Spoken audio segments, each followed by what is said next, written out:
அதிமுக பொதுச்செயலாளர் எடப்பாடி பழனிசாமி ஒரு master plan போட்டுள்ளார். அந்த மாஸ்டர் பிளான் படி வரும் 30ஆம் தேதி முதல் அவருடைய ஆட்டம் ஆரம்பமாகிறது. அதாவது அதிரடியாக ஆடப்போகிறார். தற்போதைக்கு அவருக்கு குடைச்சல் கொடுத்து வந்தவர்கள் அனைவருமே அஇஅதிமுகவிலிருந்து சென்று விட்டார்கள், அதாவது நீக்கப்பட்டு விட்டார்கள். செங்கோட்டையன் தான் கடைசியாக அவருக்கு குடைச்சல் கொடுத்திருந்தார். அப்போது அவரும் நீக்கப்பட்டு விட்டார். எனவே தன்னுடைய ஒட்டுமொத்த கட்டுப்பாடும் தொண்டர்களுடைய அரவணைப்பும் கொண்டுள்ளதாக கருதும் எடப்பாடி பழனிசாமி 30ஆம் தேதி கோபிச்செட்டிப்பாளையத்திலே செங்கோட்டையனுடைய சொந்த தொகுதி அது, அந்த தொகுதியிலேயே அவருக்கு எதிராக மிகப்பெரிய ஒரு பொதுக்கூட்டத்தை நடத்த இருக்கிறார். அந்த பொதுக்கூட்டத்திலே செங்கோட்டையன் குறித்து பல விடயங்களை வெளியிடப் போகிறார் முதன்முறையாக என்ற வகையிலே தற்போது பரபரப்பாக பேசப்பட்டு வருகிறது. அதற்கேற்ப அதிமுக தொண்டர்கள் அப்பகுதியிலே மிகப்பெரிய ஒரு எழுச்சி கூட்டம் நடத்த வேண்டும் என்ற வகையில மிகப்பெரிய ஏற்பாடுகளை செய்து வருவதாகவும், அந்த கூட்டத்தின் போது செங்கோட்டையன் என்னென்ன துரோகங்களை செய்திருக்கிறார், அதிமுகவை தாய் கழகத்தை எப்படி காட்டி கொடுத்தார் என்பது குறித்தும், அவர் செங்கோட்டையின் துரோக பட்டியல் என்னென்ன என்பது குறித்தும் மிகப்பெரிய ஒரு பட்டியலை வாசிக்கப் போவதாகவும், அதற்கேற்ப தன்னுடைய பேச்சினை அமைத்திருப்பதாகவும் தகவல்கள் வந்திருக்கின்றன.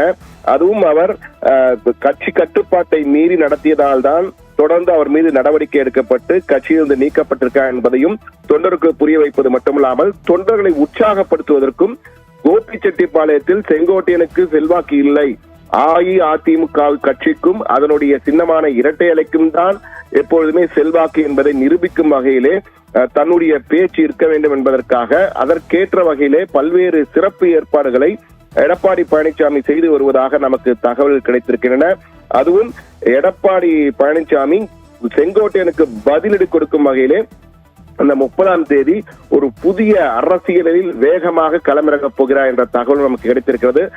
மேலும் 30ஆம் தேதியிலிருந்து ஆரம்பிக்கும் அவர் டிசம்பர் 10ஆம் தேதி அஇஅதிமுகவின் பொதுக்குழு கூடுகிறது. அந்த பொதுக்குழுவிட பல முக்கிய தீர்மானங்கள் நிறைவேற்றப்பட இருக்கின்றன. அதிலே கூட்டணி அமைப்பது குறித்து முழு சுதந்திரமும் முழு முடிவுகளை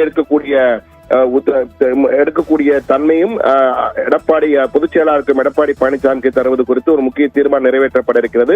அது மட்டுமல்ல, கட்சியிலிருந்து நீக்கப்பட்டவர்களின் ஏன் நீக்கப்பட்டார்கள், எதற்காக நீக்கப்பட்டார் என்பது குறித்து உரிய விளக்கம் கொடுக்கப்பட்டு தொண்டர்களை உற்சாகப்படுத்தும் வகையிலே பல்வேறு அறிவிப்புகளை எடப்பாடி பழனிசாமி அறிவிக்கப் போகிறார் பொதுக்குழுவிலே என்றும், அதற்காக தற்போது அஇஅதிமுக உள்ள முக்கிய நிர்வாகிகள் அனைவரும் ஒன்று கூடி என்னென்ன தீர்மானம் நிறைவேற்றும் என்பது குறித்து அஇஅதிமுகவின் தலைமையகத்தை கூடி ஆலோசனை செய்திருக்கிறார்கள்.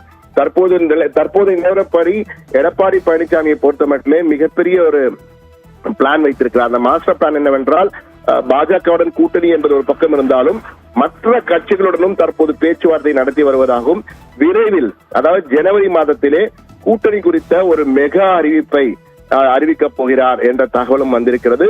அதற்கேற்ப தன்னுடைய ஏற்கனவே 174 தொகுதிகளுக்கு அவர் சென்று மக்களை காப்போம், தமிழகத்தை மீட்போம் என்ற வகையிலே மிகப்பெரிய ஒரு சுற்றுப்பயணத்தை நடத்தியிருக்கிறார். அந்த தேர்தல் பரப்புரை பயணத்திலே 174 தொகுதிகள் சென்ற மீதமுள்ள தொகுதிக்கும் செல்ல போகிறார். அந்த 2ஆம் கட்ட பயணம், அந்த மீதமுள்ள தொகுதிக்கு செல்லும் பயணத்தையும் டிசம்பர் மாதத்திலே தொடங்க இருக்கிறார். அதற்கான அறிவிப்பும் வெளியிட இருக்கிறார். அது மட்டுமில்லாமல் கோபி கூட்டத்தின் மூலமாக ஒரு புது பாய்ச்சலுடன், அதாவது அந்த இடர்பாடுகள் ஏதுமின்றி ஒரு புது பாய்ச்சலுடன் களமிறங்குவதற்காக அதிமுக பொதுச்செயலாளர் எடப்பாடி பழனிசாமி திட்டமிட்டுள்ளாராம். அவருடைய மாஸ்டர் பிளானின் மூலம் பல்வேறு கூட்டணி கட்சிகள், பல்வேறு கட்சிகளை எல்லாம் சேர்ப்பதற்கான அறிவிப்புகளை எல்லாம் அதற்கான முயற்சிகள் நடைபெற்று வருவதாகவும், ஜனவரி மாதத்திலே அந்த அறிவிப்புகளை வெளியிட போகிறாராம்.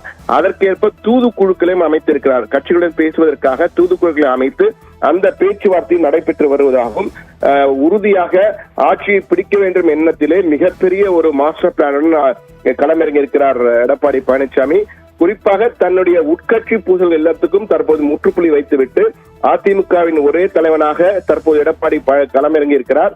ஆனால் இதற்கு எந்த இடையூறும் இல்லாமல் செங்கோட்டையன் என்ன பதிலடி கொடுக்க போகிறார், எடப்பாடி குறித்து அவர் ஏதேனும் பேச போகிறார் என்பது குறித்து பொறுத்திருந்தான் பார்க்க வேண்டும். விஜய் கட்சியில் அவர் சேர்ந்துள்ளார் தாவேகாவில். எனவே அதிமுக செங்கோட்டையன் என்று இதுவரை அழைக்கப்பட்ட செங்கோட்டையன் இனி தாவேகா செங்கோட்டையனாக மாறியிருக்கிறார். தாவேகாவில் சேர்ந்த செங்கோட்டையன் எடப்பாடிக்கு எப்படி பதிலடி கொடுக்க போகிறார் என்பதை பார்க்க வேண்டும். ஆனால் 30ஆம் தேதி செங்கோட்டையனுக்கு எதிராக பல்வேறு குற்றச்சாட்டுகளையும் அவர் செய்த துரோகங்களையும் பட்டியலிடப் போகிறார் எடப்பாடி பழனிசாமி என்பதற்காக அந்த கோபிச்செட்டிப்பாளையத்தில் நடைபெறுகின்ற பொதுக்கூட்டத்திற்கு பிரம்மாண்ட ஏற்பாடுகளும் செங்கோட்டையின் கட்சியிலிருந்து நீக்கப்பட்ட பிறகு அவரது சொந்த தொகுதியில் நடைபெறும் கூட்டம் என்பதால் மிகப்பெரிய அளவுக்கு எழுச்சிமிகு கூட்டமாக நடத்தப்பட வேண்டும் என உத்தரவிட்டிருக்கிறார் எடப்பாடி பழனிசாமி. எனவே எடப்பாடி பழனிசாமி ஒரு புதிய பாய்ச்சலுக்கு களமிறங்கப் போகிறார். அந்த பாய்ச்சலுக்கு பலன் கிடைக்குமா இல்லையா என்பதை அடுத்தடுத்த நாட்களில் நாம் பார்க்கலாம்.